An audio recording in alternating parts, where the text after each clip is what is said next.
Inaprubahan na ni Pangulong Ferdinand R. Marcos Jr. ang sovereign guarantee para sa mga programang pabahay ng pamahalaan at para mas maging abot kaya ang presyo ng mga pabahay. Inalis na ng DHSUD ang mga private developers sa 4PH program. Si Joshua Garcia sa detalye.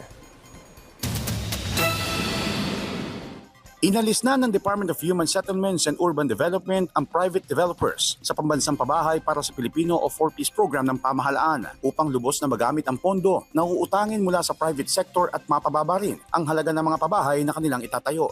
Tinanggal ko yung developers, yung namumunan at saka yung namumunan at nagbebenta. Kasi ba't pa ako magbebenta? Nandiyan na yung market.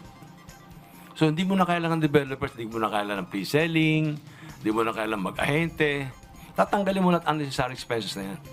So kaya mabababa mo yung presyo. Kaugnay nito, inaprobahan na rin ni Pangulong Ferdinand R. Marcos Jr. ang hiling ng DSUD na sovereign guarantee na makakatulong para mapabilis ang pagpapatayo ng mga pabahay at maabot ang target nila na 1.2 million units sa taong 2028. Pero umaasa ang ahensya na maaabot nila ang target na 3.2 million units depende sa resulta ng kapasidad ng gobyerno sa ilalabas nitong subsidiya. Maliban sa abot kayang presyo ng mga tirahan, isa rin sa ipinag-utos ni Pangulong Marcos ang maayos at dekalidad ng mga tahanan para matiyak na magiging maunlad ang mga komunidad na makikinabang rito.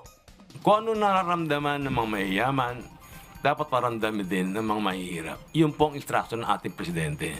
Secretary, dapat ang walang pagkakaiba kung ano binibenta ng mga private sector sa ginagawa ng 4PS. Iyan po ang matinding bilin ng ating presidente. Sa pinakauling datos ng DSUD, nasa mahigit 50 proyekto ang isinasagawa ngayon na karamihan ay ginagamitan ng private funds. Kaya naman makakatulong ang sovereign guarantee para sa developmental loans, gayon din sa subsidiya para naman mabawasan ang amortization. Ayon sa DSUD, nasa 12,000 units naman ang nakatakdang ipamahagi ngayong taon, habang nasa 162,381 units naman ang nasa ilalim ng ongoing construction at land development sa buong bansa.